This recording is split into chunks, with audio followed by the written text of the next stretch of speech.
अकबर बीरबल की कहानी। अकबर का बीरबल की बुद्धि और समस्या को भांप लेने की कला के कारण बादशाह उन्हें खूब पसंद करते थे। इसी कारण से दूसरे लोग बीरबल से उतना ही जलते थे। इन जलने वालों में से एक अकबर का साला भी था।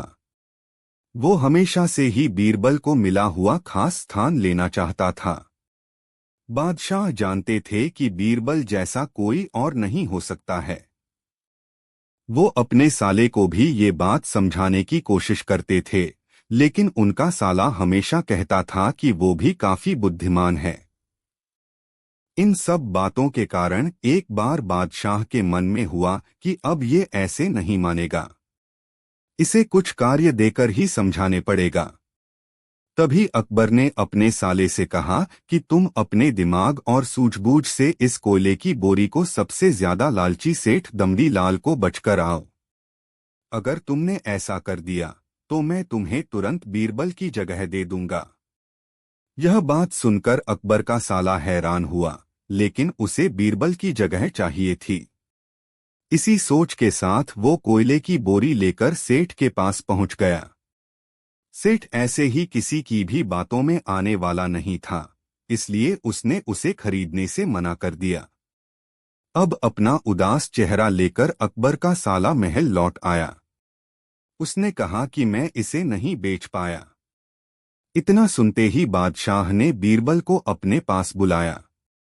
उन्होंने अपने साले के सामने ही बीरबल से कहा कि तुम्हें सेठ दमड़ी लाल को यह कोयले की बोरी बेचनी है। बादशाह का आदेश मिलने पर बीरबल ने कहा कि आप एक बोरी बेचने के लिए कह रहे हैं। मैं उस सेठ को एक कोयले का टुकड़ा ही 10,000 में बेच सकता हूं। यह बात सुनकर अकबर का साला दंग रह गया। अकबर ने कहा कि ठीक है, तुम एक ही कोयले का टुकड़ा बेच आओ। बादशाह का आदेश मिलते ही एक कोयले का टुकड़ा उठाकर बीरबल वहां से चले गए। उन्होंने सबसे पहले एक मलमल के कपड़े का कुर्ता अपने लिए सिलवाया। फिर उसे पहनकर अपने गले में हीरे मोती की मालाएं डाल लीं और महंगे दिखने वाले जूते भी पहन लिए। इतना सब करने के बाद बीरबल ने उस कोयले के टुकड़े को सुरमा यानी काजल की तरह बारीक पीसकर एक कांच की डिब्बी में डलवा लिया। इसी भेष में वो महल के मेहमान घर में आ गए। फिर बीरबल ने एक इश्तिहार दिया कि बगदाद में एक जाने माने शेख पहुंचे हैं जो जादुई सुरमा बेचते हैं। सुरमे की खासियत में बीरबल ने लिखवाया कि इसे लगाने वाला अपने पूर्वजों को देख सकता है। यदि पूर्वजों ने कोई धन छुपा कर रखा है तो वो उसका पता भी बता देंगे। इस इश्तिहार के सामने आते ही पूरे नगर में बीरबल के शेख रूप और चमत्कारी सुरमे की ही बात होने लगी। सेठ दमड़ी लाल तक भी यह बात पहुंच गई। उसके मन में हुआ, जरूर मेरे पूर्वज ने धन गाड़ रखा होगा। मुझे तुरंत शेख से संपर्क करना चाहिए। इतना सोचकर दमड़ी लाल शेख बने बीरबल के पास पहुंचा। बीरबल ने जानबूझकर उन्हें पहचाना नहीं। सेठ ने शेख से कहा कि मुझे सुरमे की डिब्बी चाहिए। शेख ने जवाब दिया, बिल्कुल लीजिए, लेकिन एक डिब्बी की कीमत 10,000 रुपए है। सेठ काफी चालाक था। उसने शेख से कहा कि मैं पहले सुरमा आंखों पर लगाना चाहता हूं। उसके बाद पूर्वजों के दिखने पर ही मैं 10,000 रुपए दूंगा। शेख बने बीरबल ने कहा कि ठीक है, आपको ऐसा करने की इजाजत है। बस आपको सुरमे की जांच करने के लिए चौराहे पर चलना होगा।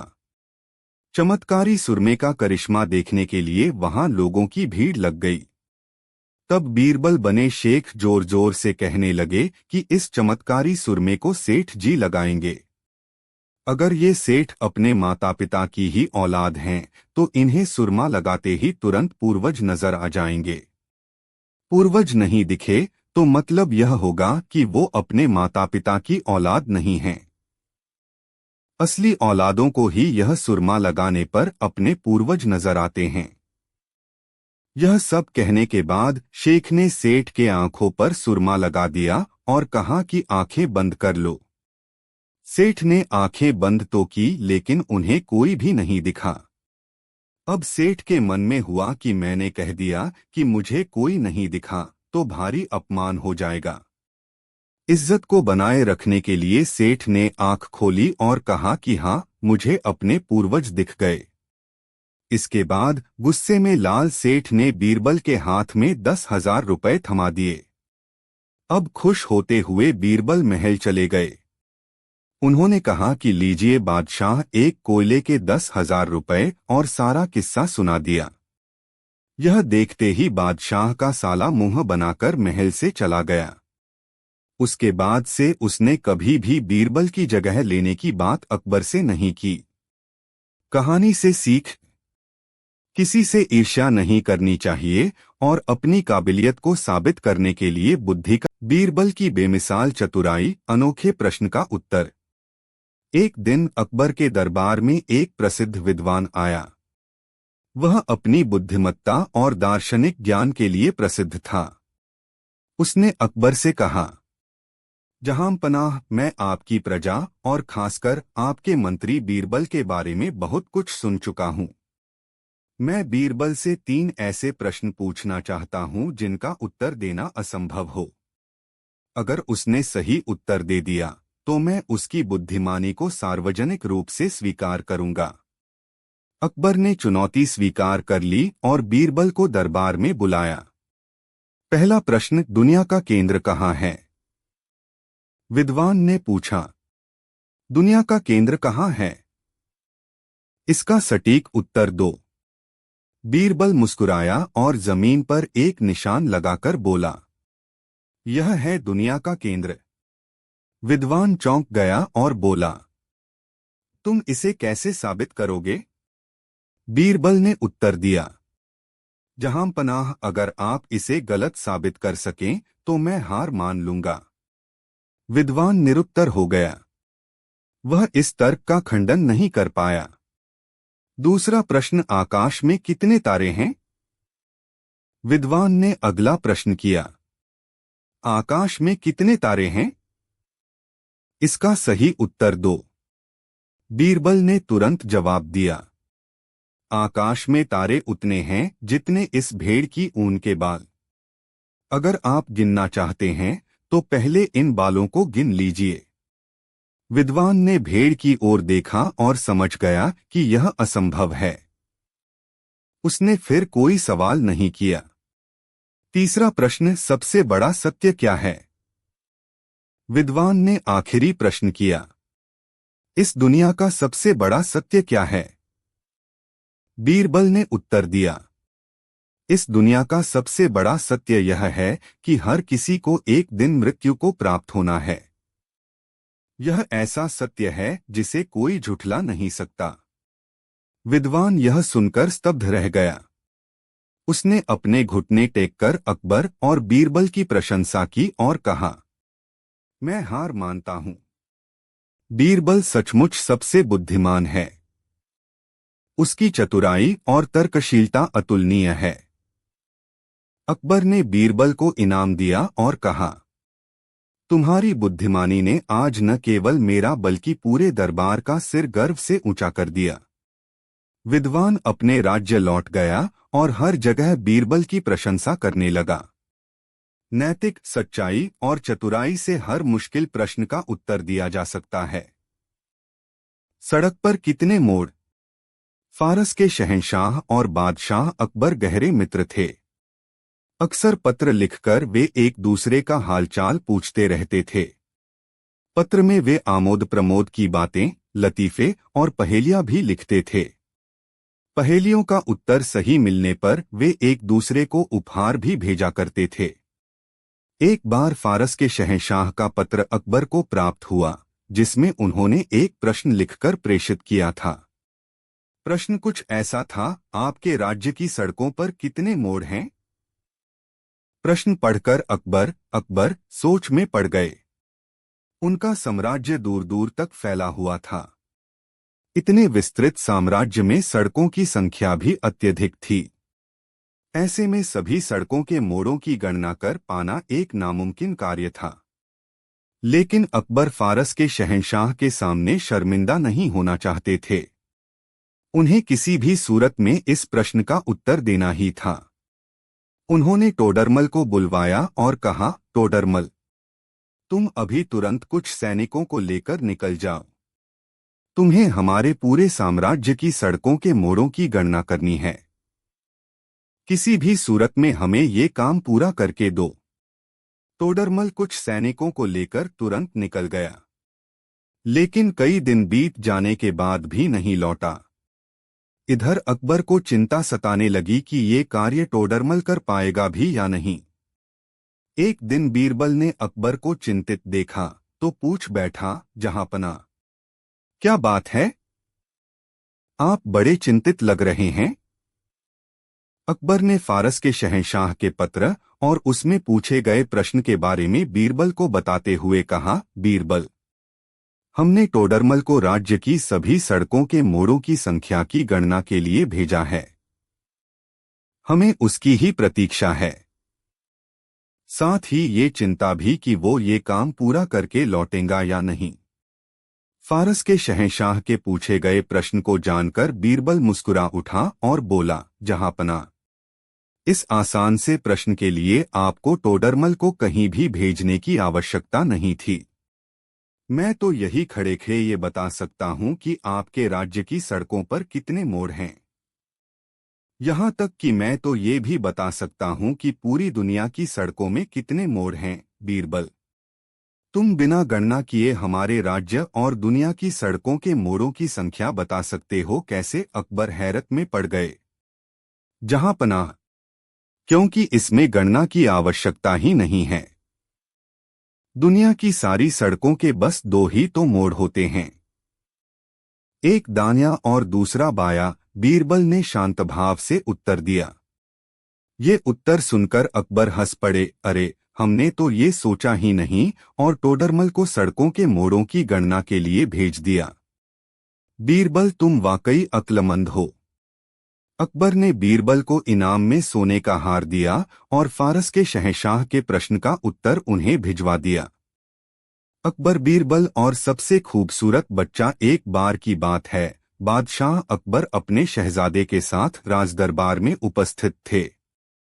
दरबार में मौजूद हर किसी की नजर शहजादे पर थी। वहां मौजूद हर कोई यही कह रहा था कि शहजादा दुनिया का सबसे खूबसूरत बच्चा है। सभी की बात सुनकर बादशाह अकबर ने भी मुस्कुराकर यही कहा कि उनका शहजादा दुनिया का सबसे सुंदर बच्चा है। सभी दरबारी अकबर की इस बात पर हामी भरते हैं। तभी अकबर बीरबल से पूछते हैं कि तुम्हारा इस बारे में क्या विचार है। बीरबल, महाराज, शहजादा सुंदर है, लेकिन मेरे ख्याल से शहजादा पूरी दुनिया का सबसे सुंदर बच्चा नहीं है। अकबर, बीरबल, तुम्हारे कहने का क्या मतलब है कि शहजादा सुंदर नहीं है? बीरबल, नहीं नहीं, जहांपनाह, मेरा कहने का मतलब यह नहीं था। आप मेरी बात का गलत मतलब न निकालें। हमारा शहजादा बहुत खूबसूरत है, लेकिन दुनिया में और भी सुंदर बच्चे होंगे। अकबर, तो क्या हम यह समझें कि पूरी दुनिया का सबसे सुंदर बच्चा हमारा शहजादा नहीं है? बीरबल, जी जहांपनाह, मेरी बातों का यही मतलब है। अकबर, बीरबल, अगर तुम्हारा यह कहना है कि दुनिया में शहजादे से भी ज्यादा खूबसूरत बच्चा है, तो तुम उसे हमारे समक्ष लेकर आओ। अकबर का आदेश सुनकर बीरबल शहजादे से भी ज्यादा सुंदर बच्चे की खोज में निकल जाता है। कुछ दिन बीतने के बाद बीरबल राज दरबार आता है। बीरबल राज दरबार में अकेले आता है। यह देख अकबर खुश होकर कहता है, क्यों बीरबल, अकेले आए हो? मतलब तुम्हें शहजादे से अधिक खूबसूरत बच्चा नहीं मिला? बीरबल, जहांपनाह, मैं आपको इस बात की सूचना देने आया हूं कि मैंने शहजादे से भी अधिक सुंदर बच्चा खोज लिया है। अकबर, अगर बच्चा मिल गया है तो तुम उसे दरबार में क्यों नहीं लाए? बीरबल, मैं उसे दरबार में लेकर नहीं आ सकता हूं, लेकिन मैं आपको उस तक लेकर जरूर जा सकता हूं। अकबर, ऐसा कौन सा कारण है जिसकी वजह से तुम उसे दरबार में नहीं ला सकते? बीरबल, यह तो आपको वहां जाकर ही पता चलेगा। अकबर, ठीक है, फिर हम कल सुबह उस बच्चे को देखने जाएंगे। बीरबल, जहांपनाह, उस बच्चे को देखने जाने के लिए हमें भेष बदलना होगा। अकबर, उस बच्चे से मिलने के लिए हम यह भी कर लेंगे। अगले दिन सुबह अकबर और बीरबल भेष बदलकर उस बच्चे को देखने के लिए चले जाते हैं। बीरबल अकबर को एक झोपड़ी में लेकर जाता है, जहां एक छोटा सा बच्चा मिट्टी के साथ खेल रहा होता है। बीरबल उस बच्चे को दिखाते हुए कहता है कि वो रहा सबसे सुंदर बच्चा। अकबर, तुम्हारी यह हिम्मत कि तुमने एक बदसूरत और झोपड़ी में रहने वाले बच्चे को संसार का सबसे सुंदर बच्चा बता दिया। अकबर की बातें सुनकर बच्चा जोर जोर से रोने लगता है, जिसे सुनकर उसकी माँ झोपड़ी के अंदर से आती है और अकबर को गुस्से में कहती है, तुमने मेरे बच्चे को बदसूरत कैसे कह दिया? मेरा बच्चा संसार का सबसे सुंदर बच्चा है। अगर दोबारा मेरे बच्चे को बदसूरत कहा तो मैं तुम दोनों की हड्डी पसली एक कर दूंगी। यहाँ से चले जाओ और दोबारा यहाँ दिखाई नहीं देना। इतना कहने के बाद वो माँ अपने बच्चे को खिलाने लगती है और कहती है, मेरा बच्चा संसार का सबसे सुंदर बच्चा है। बादशाह अकबर उस माँ की बात सुनकर खामोश हो जाते हैं। बीरबल, जहांपनाह, अब आपको सब समझ में आ गया होगा। अकबर, खां, अब मैं अच्छे से समझ गया हूँ। बीरबल, बादशाह अकबर, बच्चा कैसा भी हो, माता पिता के लिए उनका बच्चा संसार का सबसे सुंदर बच्चा ही होता है। अकबर, बीरबल, तुम सही बोल रहे हो, हर माता पिता के लिए उनका बच्चा सुंदर होता है। बीरबल, जहांपनाह, मैं बस इतना चाहता हूं कि आप शहजादे को चापलूसों से दूर रखकर अच्छी तालीम दें। अकबर, बीरबल, तुमने एक बार फिर हमारा दिल जीत लिया।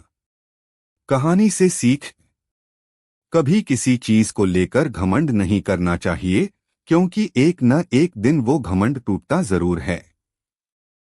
अकबर बीरबल की कहानी। अकबर बीरबल के सवाल जवाब। बहुत समय पहले भारत में महान मुगल सम्राट हुआ करते थे, जिन्हें बादशाह अकबर के नाम से जाना जाता था।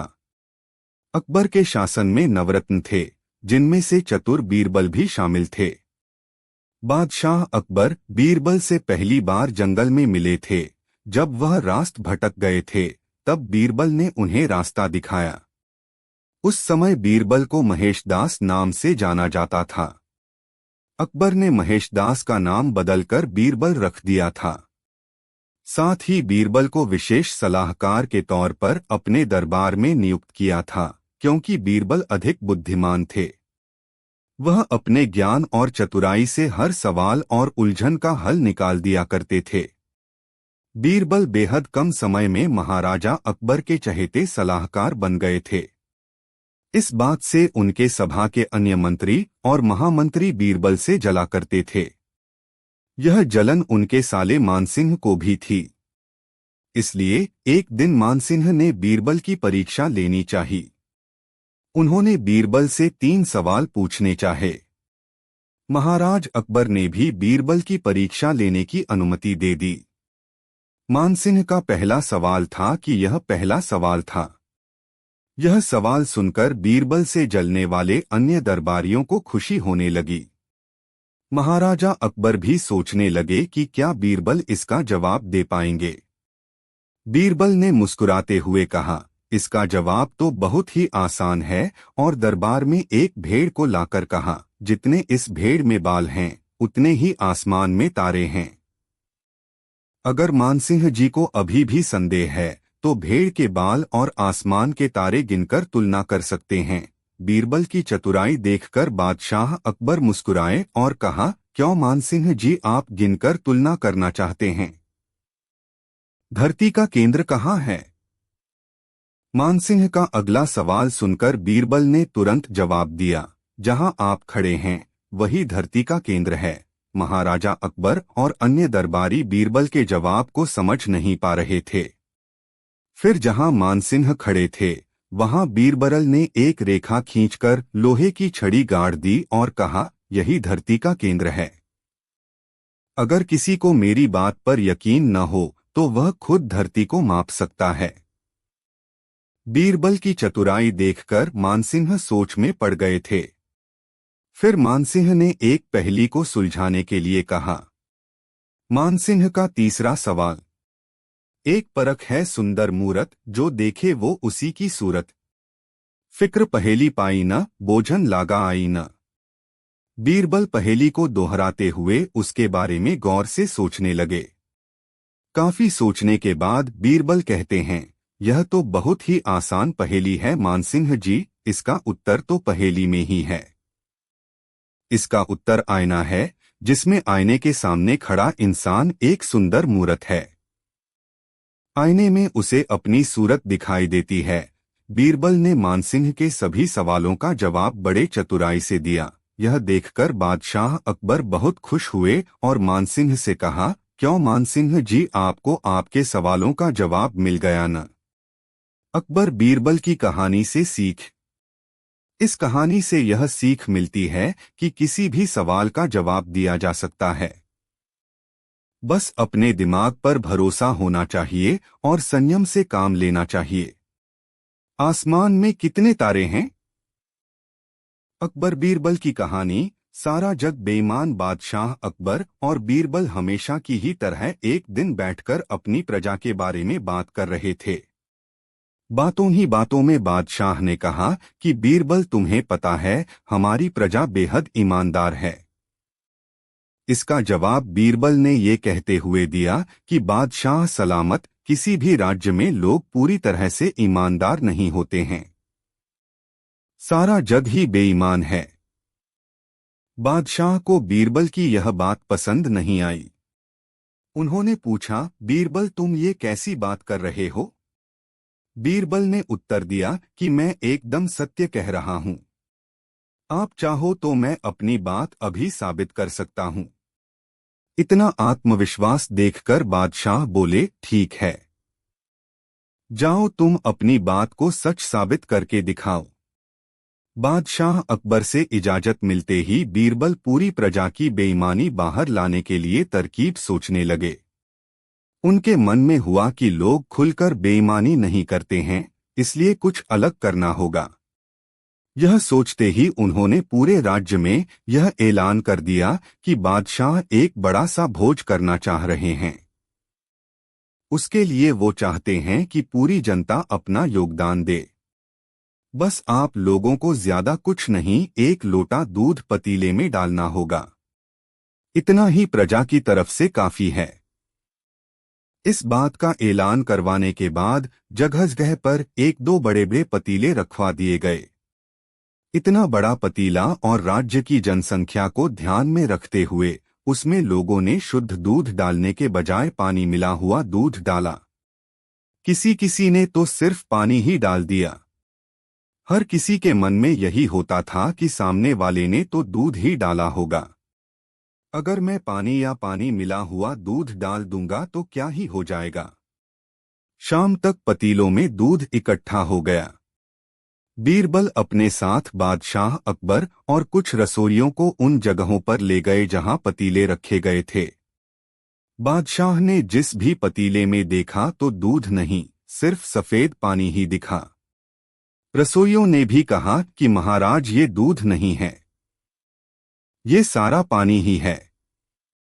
इसमें मुश्किल से आधे से एक लोटा दूध होगा, जिसकी वजह से इसका रंग हल्का सफेद है, वरना ये पानी से ज्यादा कुछ नहीं। इन सारी चीजों को देखकर बादशाह अकबर हैरान हो गए। उनके मन में हुआ कि मैं तो सबको ईमानदार समझता था, लेकिन बीरबल की ही बात सच निकली। उन्होंने बीरबल को कहा कि तुम ठीक ही कहते थे, मुझे हकीकत समझ आ गई है। इतना कहते हुए बादशाह, बीरबल और रसोइये वापस महल आ गए। कहानी से सीख, किसी पर भी अंधा भरोसा नहीं करना चाहिए। मौका मिलने पर लोग बेईमानी करने से चूकते नहीं हैं। तंत्र मंत्र। अकबर बीरबल की कहानी। बीरबल से ईर्ष्या करने वाले दरबारी अक्सर उसके खिलाफ बादशाह अकबर के कान भरा करते थे। एक बार एक दरबारी ने अकबर के कान भरते हुए कहा, जहां पना, आजकल बीरबल का ध्यान दरबार के कामकाज की तरफ न होकर तंत्र विद्या की तरफ है।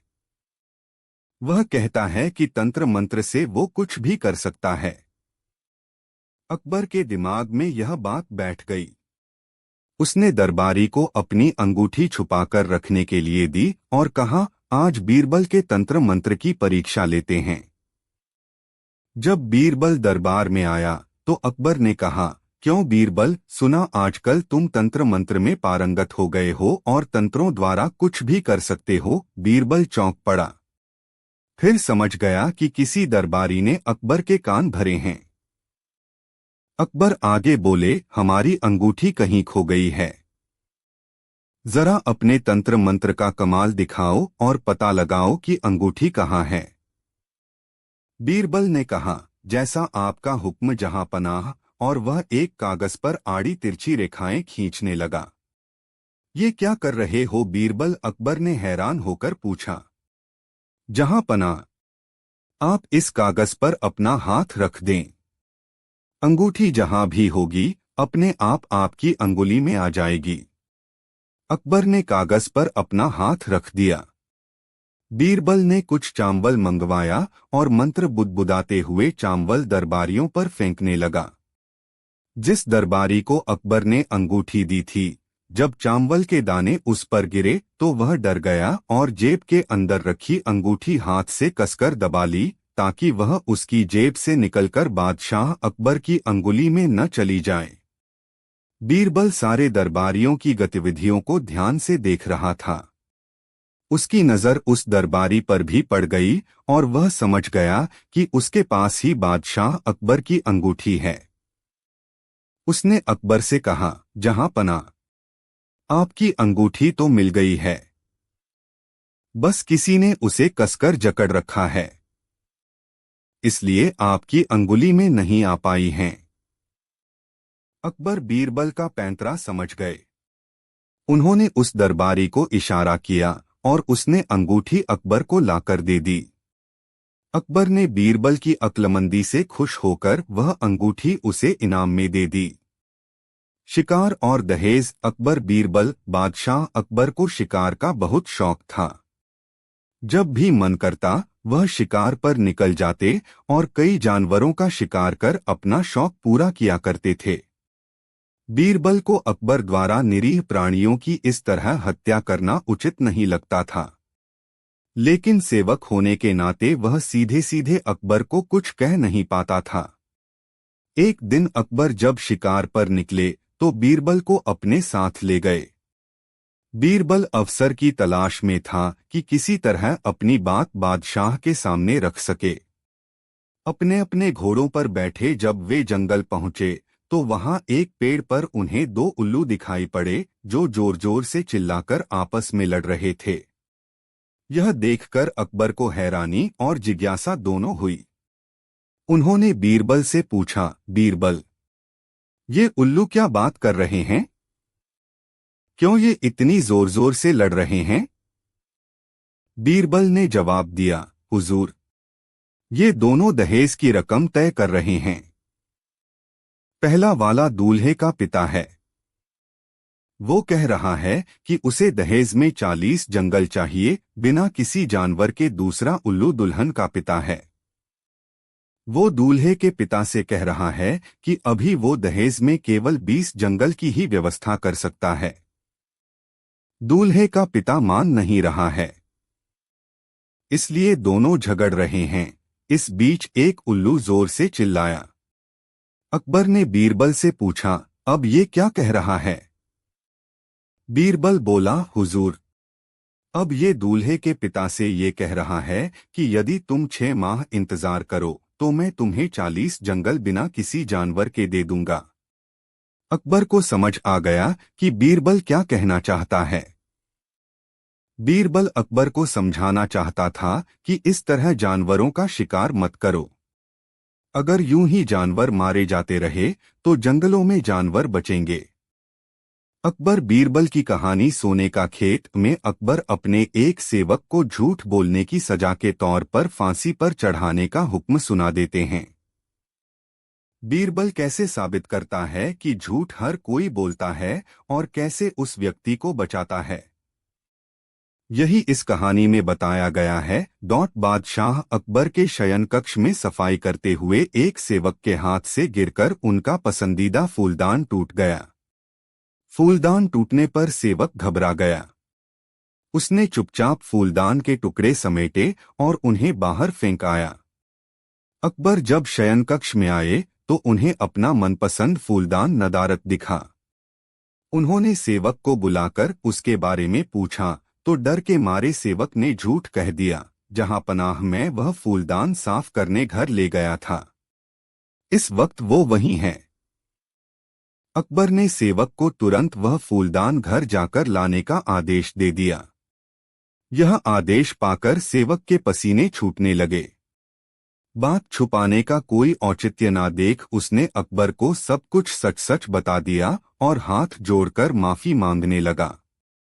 अकबर फूलदान टूटने की बात पर तो उतने नाराज नहीं हुए, लेकिन उन्हें सेवक का झूठ बोलना हजम नहीं हुआ और उन्होंने उसे फांसी की सजा सुना दी। सेवक गिड़गिड़ाता रहा, लेकिन अकबर ने उसकी एक न सुनी।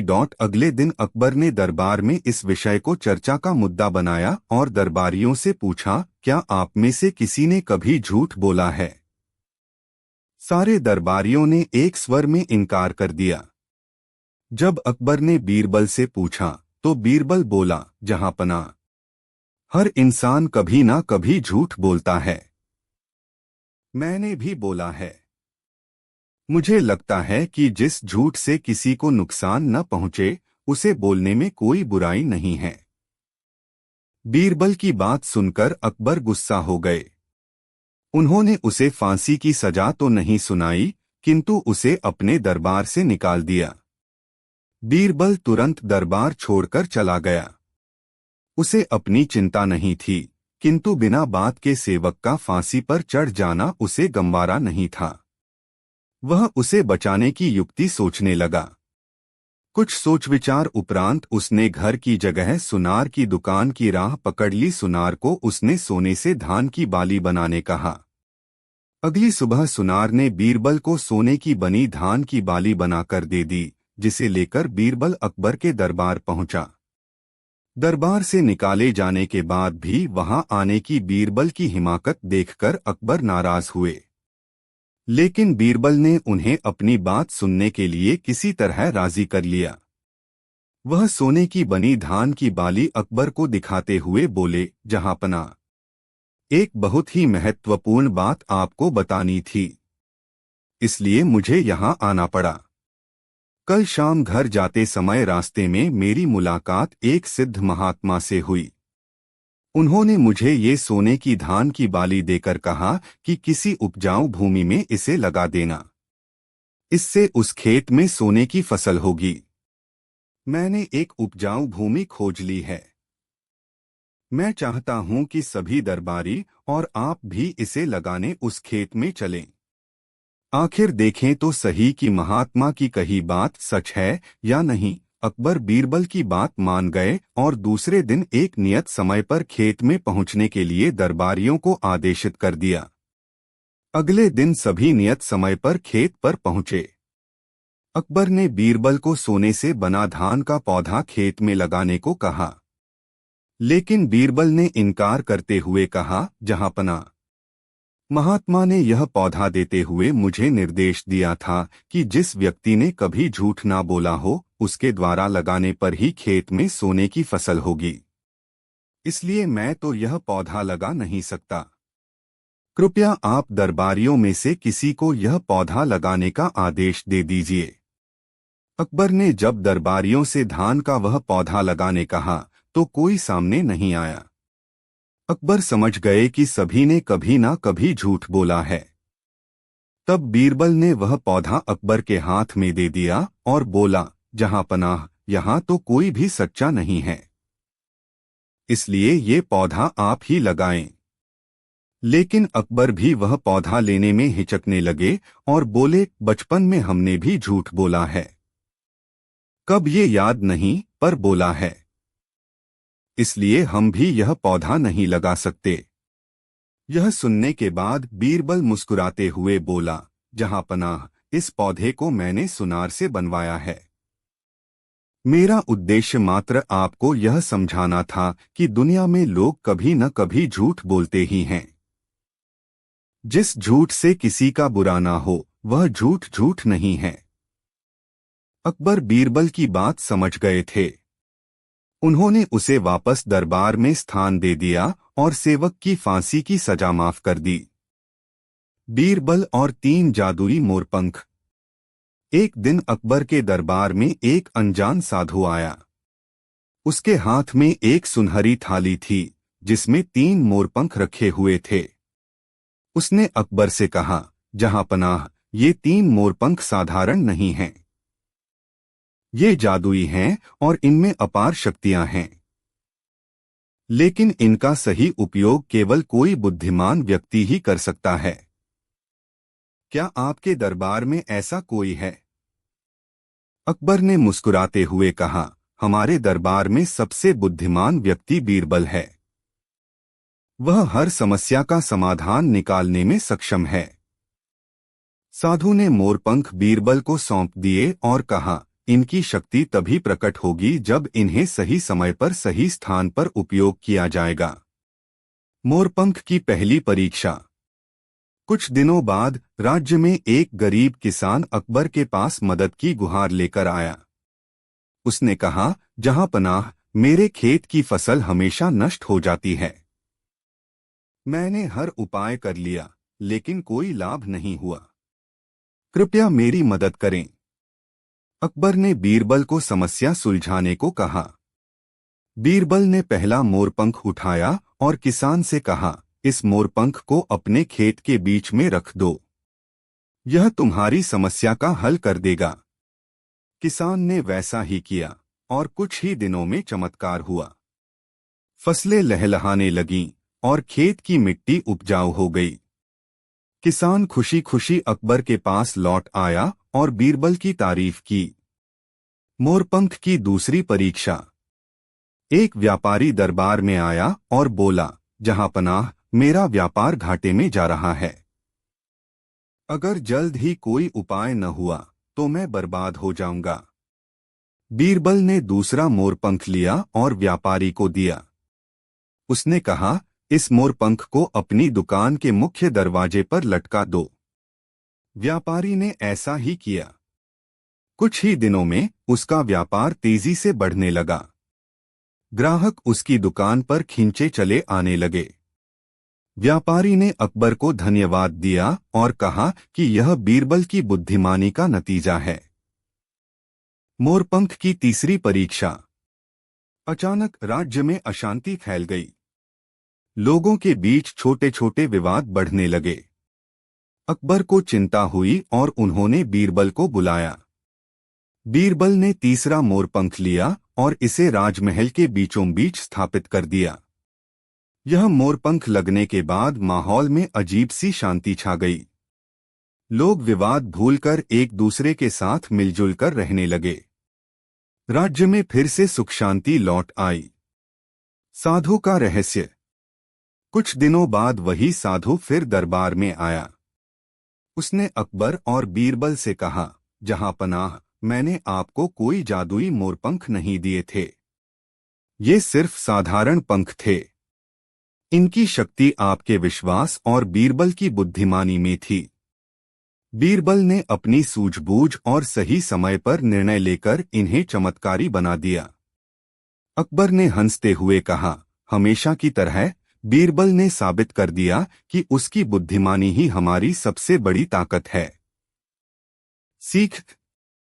इस घटना ने सिखाया कि सच्चा जादू किसी वस्तु में नहीं, बल्कि इंसान की समझ और बुद्धिमानी में होता है। तभी राज्य में बीरबल की ख्याति और बढ़ गई।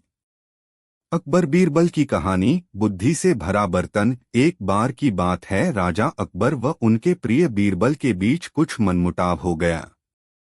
इसके चलते राजा ने बीरबल को राज्य से दूर जाने की सजा दे दी। इस परिस्थिति में भी बीरबल ने हार न मानी और उन्होंने अन्य गांव जाकर वेश बदलकर खेती करना शुरू किया। अब वह एक किसान के रूप में अपना जीवन गुजारने लगे।